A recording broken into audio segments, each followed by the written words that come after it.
Hello everyone and welcome to episode 2 of Singapore Breakfast. I'm your host Dan Jervis and we are here to bring you inside team camp every single morning.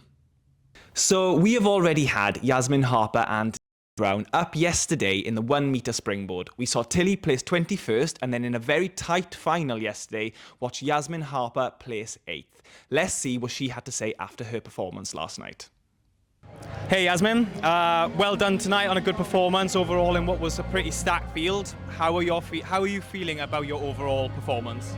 I think I'm feeling good that I was in the world final. It's always great to be in the position to go into the final and see what you've got to give, but I think I definitely had more in the tank there. It was a little on the average side, but it's a good warm-up for 3 metre synchro in a couple of days' time.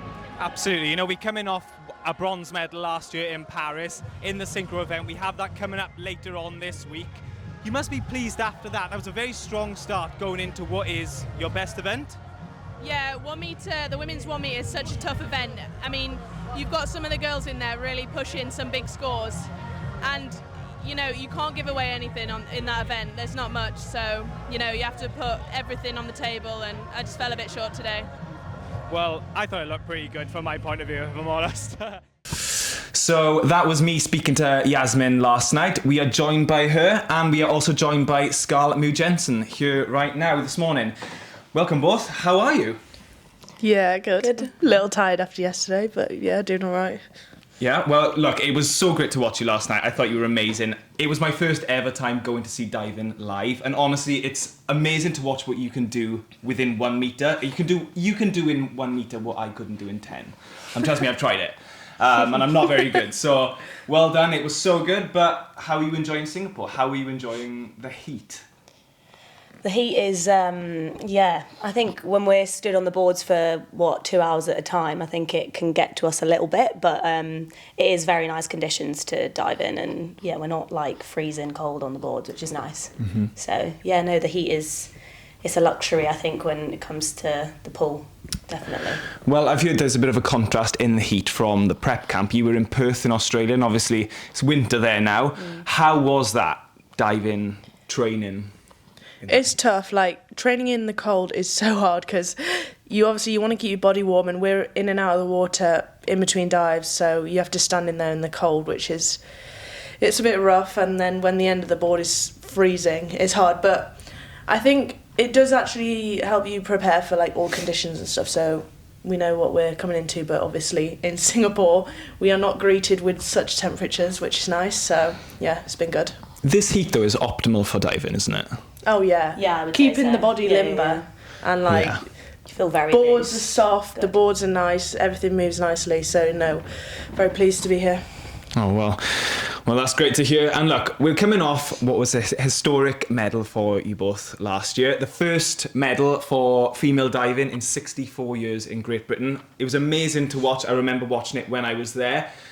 Does that add confidence going into this year? Obviously, we're the first year of an Olympic cycle now. But do you like to carry that momentum on, or do you like to park it and restart? I think we're going to try and carry it on. I think that's the goal. I think we want to get as many medals as under our belt as possible. I know that's the goal that we've discussed. But again, it's still very individual to us, and we want to go out and get a good score and you know, improve on what we know we can. So I think, yeah, we're looking at the medal, but also, yeah, just keeping the relationship also really good and yeah, our routine and stuff. So I think as much as we'd love to get a top 3, I think the goals that we're setting should put us there anyways. So we're trying not to fixate on the medal, I think. Mm-hmm. But Yeah. I can't believe it's been a year, to be honest. Like, Yeah. It doesn't feel like it. I know, that's like flown by. I mean, that was definitely the dream for us. Like the absolute dream scenario. Like, we went into that winning the medal and we got the medal. But I think that that's just now just a stepping stone for us, because we definitely have our sights on LA. So this year has definitely been about just like seeing where we're at and moving on. But now that we're here at World Champs, I actually think that we're in a good position between the both of us to actually go and push for a PB. We'd love a PB. Love it. That would be great. And yeah, just like adding on to what we've already done together, because yeah, that was the dream, but we've definitely got more dreams that we want to achieve. I guess, like, going into these competitions now, like, do you enjoy it? Because I used to get very nervous. Do you get excited? Do you get nervous? Or do you just like, I don't want to think about that yet until the day of? I get nervous. No matter what I do, I can be at a club championship event and I'm still going to be nervous. Like, the nerves is a privilege. I think we know what we're capable of, and we don't want any less. And I think that's where the nerves come from a little bit, I think. No, we have like a mode that we go into. There's like a mode, I don't even know how to describe it, that we go into together. Locked in. And I think that's when we know, like, we're gonna execute. Yeah. Well, I'm sure we're all together in wishing these two the best of luck. Now on to swimming, and I caught up with a familiar face earlier to make some predictions about later this week. Hi Mark, thank you very much for joining us on Singapore Breakfast today. How are you? How is life treating you? I'm very, very well, thank you. Yeah, not quite Singapore. I'm in Leigh-on-Sea near Southend. Singapore and Southend in Essex, very similar. But I'm very, very well, thank you. Yeah, very, very busy and loving the British summer right now. Pretty not as hot as Singapore. Mark, what we all want to know is, what are your predictions for this coming week in swimming? Like, how do you think this team is going to perform this week? Let's start with a men's 4x100 freestyle. Listen, I think overall the team's the best it's ever been, and I've been involved in the sport now for 4 decades, and I now, fortunately, rather than doing it, I get to talk about it. But the team is the best it's ever been. I think the depth within the team, and we see the depth within the team first of all from relays. Because yes, we're going to miss Adam Peaty at these Worlds, but you can put you can put an individual on a block, but it's having people behind him, and that shows the depth within your country. And relays is where you see that. Our men's 4x2 shines, and that's the greatest relay we've ever had and ever seen. And I think on the global stage, that can be said because the same 4 boys are still there. But on the men's 4x100 freestyle, we're now competitive. Yes, I will say the USA are the favourites. They won the Olympic Games. They don't lose very often. They've got 4 boys in the top 10 this year on the world rankings. So I would say I'm not going to hang the medal around their neck, because obviously relay takeovers and things can happen, disqualifications can happen. But if they get things right, they win. We don't touch them. But outside of that, our boys are getting closer every year. Jacob Whittle's 48.4 at trials. Mills. That for me is a big standout. 17 years of age, and he's just made the team this year, and swimming 48.0 at trials is quick. And as we know, at a young age, you do make big improvements. I'm not saying he's going to make a second improvement, but tiny improvements at that level are massive. And then Matt Richards and obviously Tom Dean going in that as well. And those 4 are really solid. And I think the building blocks for the next 4 years, for the next 3 years, for the next Olympics is going to be amazing. And depending on what happens in the heats, they'll make the final. Depending on what happens in the heats, depending on how Duncan Scott's swimming, he will then come in for the final. I know he didn't swim the trials, but he's one of those people that always steps up at a major championship. So depending on how they do in the heat, we've also got Duncan Scott that potentially come in. But USA will lead. And then Australia got 2 in the top 20 in the world, obviously led by I was going to say, I can't remember his name, not Cam McAvoy. Who's the other 100 freestyler? Carl Chalmers. I should remember those names, didn't I? Been a while. Australia, I'd say, are second favourites, and Italy and China with Pang, the world record holder, on 100 freestyle. But has he got the teammates to back him up? And is he on that form at the same time? So I think our boys have got a great chance at a medal. They could push America, but I'll put America as favourites. Well, that's a strong statement, definitely. And I think Britain are going to make the final there. And I think in this event, in any event really, if you've got a lane, you've definitely got a chance. Now, moving on to the event that you are, Mark, a veteran at, we have the men's 50 freestyle. So we've got Jacob Mills and Ben Proud. Now, we spoke to Ben yesterday, and he's looking pretty fired up. How do you think they're both going to get on? Well, Ben's... the beauty for me with Ben is I've sort of seen him, I'm going to say grow, seen him, when he first Commonwealth Games in 2014, winning double Commonwealth Games in the 50 fly and the 50 free. So that's now 10 years ago. So he's almost, and I know I was British senior team for 23 years. I was the 50 freestyle champion for 23 years. But looking at Ben now, he's going through that same thing. Yes, Olympic silver medal at the last Olympics. I think he'll be slightly gutted, because who wouldn't be? And he only lost by 5/100ths of a second to Cam McAvoy. I think it'll be those two going head to head again. If Ben's on form, it's going to be those two going to head. And I know on the 50 freestyle, everyone calls it a slap in the dash. You know, if you get everything right from the reaction to the entry, the breakout and the swim itself, you've got a chance. We know there's tiny fractions of seconds that split winning to losing. But I look back at the Olympic Games. So between those two, there was 0.05 a second, 500ths between McAvoy and Proud. The next 6 swimmers, there was 0.08 of a second from 3rd to 8th place. That's how tight the 50 freestyle is. Now, Mills is going to go in there now. No expectations. He's got a free hit, right? And he's improving. So what can he do? How fast can he go? I don't think he'll be challenging to win it.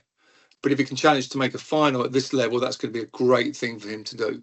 Outside of that, Crooks is going in there, Josh Leander, there's going to be some fast swimmers, obviously. And what Pang going to do on the 50 freestyle? But I would say McAvoy, Proud. If Proud has a good day, and he always turns up, when I say he always turns up, he always performs well. He's not one of these people you go, is he going to hit or miss on this one? He always turns up and shows up, as does McAvoy. So I think that's going to be a great... Listen, you get to see the fastest human being on the planet on the 50 freestyle. That is a fact. So it's who's going to win this year. But look, moving on to the last prediction now. It's the women's 100-metre breaststroke. So we got Angharad Evans going in. She was 6th in Paris. She set a new British record in April. What do you think she can do after that success last year and success already this year? I think she can do good. I think she can do really good. And the beauty of seeing her come through over the last couple of years and how she's stepped up on the world level. And it's not easy, you know, and she's only fractions of a second. She was fractions of a second off winning an Olympic gold medal last time round. Obviously, Mona McSharry got in there for Ireland. She came 3rd. Smith from South Africa, she led the way, and that was a little bit of a surprise because she was a 200-metre swimmer first and foremost. But this year, I just see her progression, and I see that there's an element of knowing you belong at that level. And I now know she belongs, and I think she knows she belongs at that level. And I think it's one of those things that when you're there and you expect to be there, great things happen. And it's going to be tight. And I think looking at the world rankings, I saw Maria Louise Ford. I don't know if that was a typo, a 16-year-old from Argentina at 104.1. I don't know where that came from. That might be short course. That might be mixed up. Well, yeah, exactly. I looked at that and I was like, what is that? That's on World Aquatics website. But Tang from China, she's going to be going in there pretty quick. She's second. She came second at the Olympics. She's been 104 as well. And Harry's been 105.3. But if she breaks that British record and gets near the 1.4 mark, if she goes under 1.5, as we know, when it comes to finals, it's not necessarily the fastest swimmer on paper that wins. It's who can handle the pressure and who can deliver at that moment. And if she can, I think she'll medal. It's just what colour it's going to be. Well, I think that sounds great. And as you just said, I think going into these big international finals, I think it's who can deal with the crowd the best. I think the crowd in Singapore is, to be honest, for a world competition, it's quite small. It's 3,000, but that room is going to be pretty loud. And I think you know, she's used to these big international competitions now. I think she's going to deal with it pretty well. And I agree with you. I think we're going to see a medal from her, but let's see what colour. Now, speaking of athletes that Mark has just mentioned, we are joined by Eva Ocaro and Angharad Evans. Woo! Welcome to the studio, guys. How are you both? How was prep camp? Good. For me, it was a perfect prep camp. It was so nice to be away for 10 days. Not having to worry about cooking your own food, like driving to the pool for half an hour. So yeah, I feel like it perfectly set us up for Singapore. Yeah, no, I loved it. Just getting to know the team a bit better and like the new people on the team as well. And also just being in the sun, getting a nice tan. It was very nice. Yeah. Thailand is good for sun, isn't it? And it's an amazing place. I've been to Tanjapura before and it is absolutely beautiful. Now, just going to say, like, congratulations for April. Congratulations for getting on the team. You both smashed it. I've got some stats for your April champs. Angharad, you you won 2 gold medals altogether, the 100 and the 200-metre breaststroke. British record in the 100, and in the 200, you're the 3rd fastest Brit of all time. Yay. Eva, 4 medals at champs, 2 gold, 1 silver and 1 bronze. You're the 3rd fastest 50 freestyler in British history, and all 4 races were PBs. So, first of all, well done. That was amazing. Now, look, you've both been on teams. You've both been on teams together before. You know each other pretty well now. Is that right? Yeah, Get on pretty A well? bit. I'd say we were. So obviously, in a big competition like this, it is very nerve-wracking. How do you support each other behind the scenes, like setting yourself up for races, or how do you talk to each other? About like what I used to be like, I used to be a talker. So when I used to get nervous, I wanted to talk all the time, but not about my race. So literally what my holiday was planned and stuff like that, what I'm having for dinner tonight. Are you the same? Yeah, I'd say we're quite good at distracting each other. Like today we went for brunch and I haven't really thought about racing tomorrow overly. I think that will be tonight when I'm meant to focus on it. But we don't really waste time burning that nervous energy when you're not meant to. We're good at like distracting each other and taking our mind off of it. I'd say you help me with that. Hopefully I do the same. Yeah, no, I don't think we talk about swimming a lot when we're together. It's more just banter and just normal life stuff, so... Would you say it's like that with the rest of the team as well? Yeah, I'd say so. I think when we're sat at dinner, there's actually not much swimming talk going on. It's probably everything under the sun but swimming. And like after like having dinner with like divers, it seems like that's the case for like diving as well. I think because it's just so intense, you don't really want to be talking about swimming when you don't have to be. So that's what I found. Yeah. Yeah, well, look, guys, we're all very much looking forward to seeing how you're going to compete this week. We already know that you're pretty good teammates, but we do want to see how honest you are about each other. And we want brutal honesty, all right? So we're going to play a game, and this game is who's most likely to. So whoever you think is most likely to, out of you two, if it's you, raise your mic. If it's not, point, okay? So first of all, who's most likely to forget the kit to train in? Right. Ever happened? The baby of the group. I forgot a towel yesterday, so... Well... Yeah, you were going to That's use a bit mine, of- aren't you? Yeah, I did use it for it. Who's most likely to sleep in late? Ever happened? I can't expose myself too much, but yeah, it happened recently. I did altitude, and Yeah. I woke up like an hour in, and they were like, "Oh, it's fine. Like, just go back to bed." And I was like, "Oh, I might do this more often then." We'll blame it on the jet lag. Yeah. Yeah. Jet lag. Who's most likely to laugh during a serious meeting? Have you ever done that? I've definitely done that. I do it all the time, but like I try and keep it like under wraps, but I always look around to like see if she's also laughing or not. Okay. All right. Well, who is most likely to, and I've definitely done this, who's most likely to try talk their way out of a super hard session back home? It's got to be me. It's just... Does it happen? It She's happens still in that now. I age still group do it. mindset. Does it She's work? still in I that. still do it. No, Oh. sometimes I get a bit of a compromise, like one with fins, one without, you know. But yeah, I do it quite a lot. I think I'd feel too guilty. No. I Okay. have morals in the sport. Who is the most talkative in a call room? That it would have been me if I was sat there. But Ooh. Yeah. I'm are you a not. chatter or are you like I'm a chatter. to all the others? And To is it everyone, is yeah. it how can I say? Are you trying to talk to people to put them off or? She goes Oh. one by one, Yeah. lane by lane. No. I just talk to people around me, like literally about anything. Like if it's hot, if it's cold, like I don't know, anything.